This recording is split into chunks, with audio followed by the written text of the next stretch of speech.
Have you ever thought that you would love to know some model in order to have some support for you as a leader, company leader, or a team leader? Today, I would like to introduce the transactional analysis. I'm using this very often in team workshops and in coachings of company leaders and of team leaders. And the feedback I got was that it was very useful for them to understand their behavior and, to know what to change. So, what is the transactional analysis? It's a model by Eric Byrne, and he says that we all have three different status three different statuses. So the first one is that we have this adult part, and the second one is that we behave as parents, and the third one is that we might behave as children. So when we are in the, let's say, parental mode or status, then we can distinguish between or the critical or the caring parent. When we are in the adult mode, then we really talk to each other on eye level. And when people are in the child mode or child status, then they behave more like a child. And there we distinguish the free child, the adjusted child, and the rebellious child. Let us look a little bit deeper. So, in the parental state, when we are like a critical parent, then we are also, as a leader, maybe the person who tells an employee, "Oh, you haven't finished that. I'm really not content with your work. Hurry up to finish things in time." Whereas when we are in the caring mode, it's possible that if somebody is ill, that we ask, "Oh, is there anything I can do for you? Is there anything I can support you with? Just let me know, I'll do it." And you already realize in my voice that some of these are better used for the office or not. And the second one, the adult one, is really that I ask a question. So, for example, what time is it? And you answer, it's about 4 p.m., which is now the time when I'm doing this live. And then that's really communication that is not influenced by too much emotion. And when people are in this childlike mode, the free child, those are the persons who really love to express their joy. For example, if they won a new order, they are really enthusiastic on the phone and they cry, "Oh, yes, we got it. I'm so happy." And sometimes colleagues are looking at him or her and just thinking, "Okay, does it have to be this loud in our office?"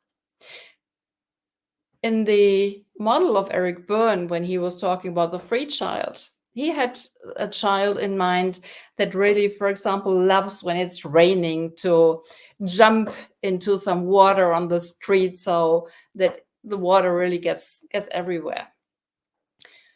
The rebellious child is a child who does things even though he knows that his parents don't like it when the child does it.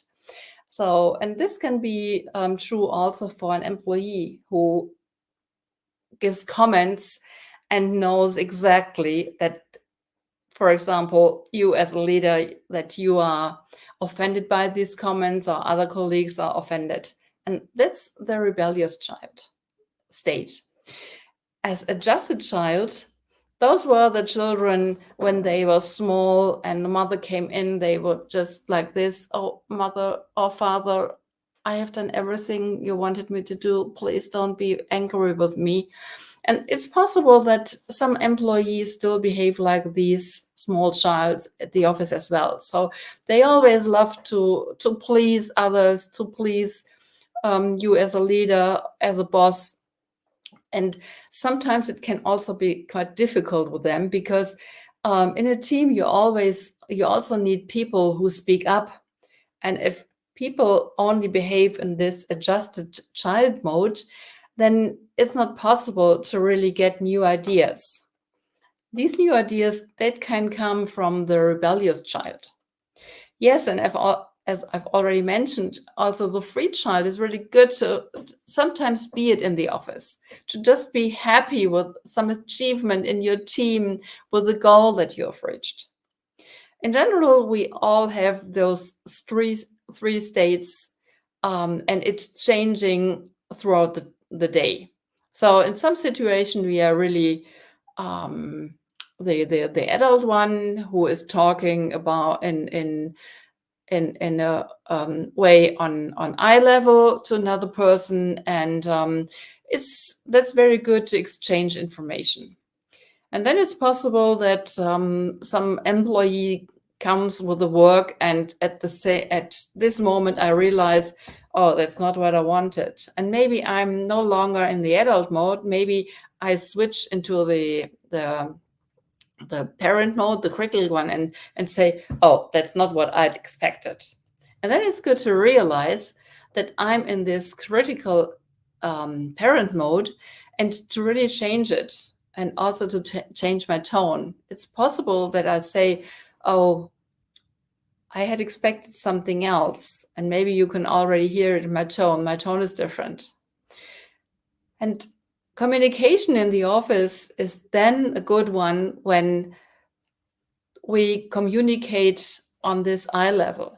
That's especially important when you want to resolve conflicts, because conflicts are something very emotional.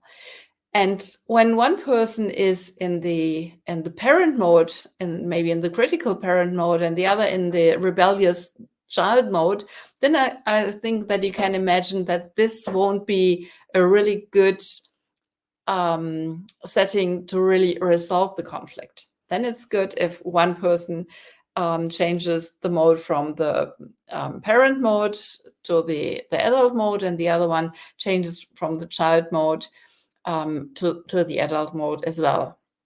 I know that that's really easier said than done. What I do in my coachings is that we talk about typical situations, and then we talk about possibilities, what my coachee can do to resolve such a situation and to bring a better atmosphere in the whole team and in the whole company, and thus really prepare the atmosphere for an atmosphere of creativity, of productivity, so that everybody really loves to work in this company. It's not bad to be in the parent mode or in the child mode for some time. The important thing is to know when it's too much being in one of these modes or states. So if you have further questions, you can always book a call with me, and then we can talk about your situation and what you can do to improve your situation. The feedback that I've got so far is that this model really helped to analyze some of the situations and to really realize when a person is in a state that is not that helpful for the whole work.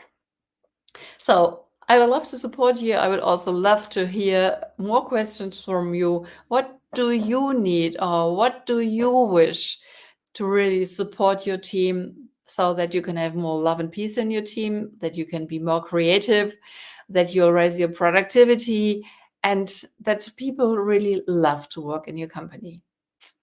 I wish you a great day wherever you are, and I'm very much looking forward to seeing you for the next impulse of love and peace in company's life.